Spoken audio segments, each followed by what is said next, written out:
नमस्कार दोस्तों, स्वागत है आपका श्री स्टेनोग्राफी टेलीग्राम और यूट्यूब चैनल पर। डिक्टेशन स्टार्ट होगी।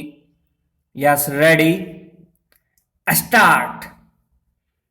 अध्यात्म का अर्थ है अपने भीतर के चेतन तत्व को जानना, मानना और दर्शन करना, अर्थात अपने आप के बारे में जानना या आत्म प्रज्ञ होना ही अध्यात्म है। विराम। गीता के 8वें अध्याय में अपने स्वरूप अर्थात जीवात्मा को अध्यात्म कहा गया है। विराम। आत्मा परमात्मा का अंश है, यह तो सर्वविदित है। विराम। जब इस संबंध में शंका या संशय, अविश्वास की स्थिति अधिक क्रियमान होती है, तभी हमारी दूरी बढ़ती जाती है और हम विभिन्न रूपों से अपने को सफल बनाने का निरर्थक प्रयास करते रहते हैं। विराम। जिसका परिणाम नकारात्मक ही होता है। विराम। ये तो असंभव सा जान पड़ता है कि मिट्टी के बर्तन मिट्टी से अलग पहचान बनाने की कोशिश करें तो कोई क्या कहेगा? प्रश्नवाचक। यह विषय विचारणीय है। विराम। पैरा। अध्यात्म की अनुभूति सभी प्राणियों में समान रूप से निरंतर होती रहती है। विराम। परमात्मा के असीम प्रेम की एक बूंद मानव में पाई जाती है, जिसके कारण हम उनसे संयुक्त होते हैं, किंतु कुछ समय बाद इसका लोप हो जाता है और हम निराश हो जाते हैं।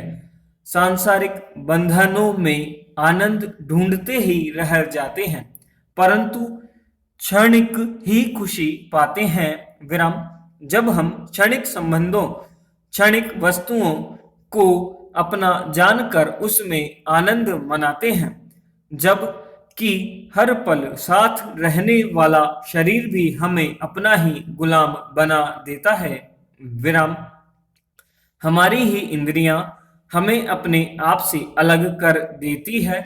यह इतनी सूक्ष्मता से करती है, हमें महसूस भी नहीं होता कि हमने यह काम किया है। प्रश्नवाचक। पैरा। जब हमें सत्य की समझ आती है तो जीवन का अंतिम पड़ाव आ जाता है। वह पश्चाताप के सिवाय कुछ हाथ नहीं लग पाता। विराम। ऐसी स्थिति का हमें पहले ही ज्ञान हो जाए तो शायद हम अपने जीवन में पूर्ण आनंद की अनुभूति के अधिकारी बन सकते हैं। विराम। हमारा इहलोक तथा परलोक भी सुधर सकता है। विराम। अब प्रश्न उठता है कि यह ज्ञान क्या हम अभी प्राप्त कर सकते हैं? प्रश्नवाचक। हाँ, विषमबोधक। हम अभी जान सकते हैं कि अंत समय में किसकी स्मृति होगी, हमारा भाव क्या होगा? प्रश्नवाचक।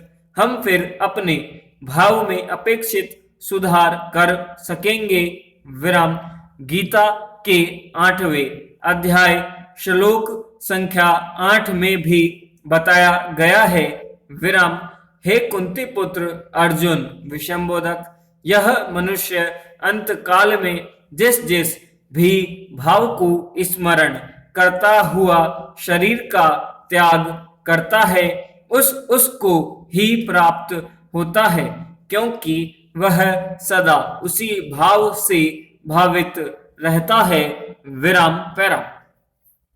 एक संत ने इसे बताते हुए कहा था कि सभी अपनी अपनी आंखें बंद कर यह स्मरण करे कि सुबह अपनी आंखें खोलने से पहले हमारी जो चेतना सर्वप्रथम जगती है, उस क्षण हमें किसका स्मरण होता है? प्रश्नवाचक, बस उसी का स्मरण अंत समय में भी होगा, विराम। अगर किसी को भगवान के अतिरिक्त किसी अन्य चीज का स्मरण होता है तो अभी से वे अपने को सुधार लें और निश्चित कर लें कि हमारी आंखें खुलने से पहले हम अपने चेतन मन में भगवान का ही स्मरण करेंगे, विराम। बस हमारा काम बन जाएगा, नहीं तो हम जीती बाजी भी हार जाएंगे, विराम समाप्त। दोस्तों, यह था श्री स्टेनोग्राफी के माध्यम से बहुत ही बेहतरीन डिक्टेशन जो कि आप लोगों को वेरियस वॉइस में प्रोवाइड करवाया गया है। तो मिलते हैं दोस्तों नेक्स्ट डिक्टेशन में। अभ्यास करते रहिए, एग्ज़ाम जल्द ही होने की संभावना है, कोर्ट एग्ज़ाम मार्च के अंदर होने की संभावना है। तो दोस्तों मिलते हैं नेक्स्ट डे, तब तक के लिए जय हिंद, जय भारत।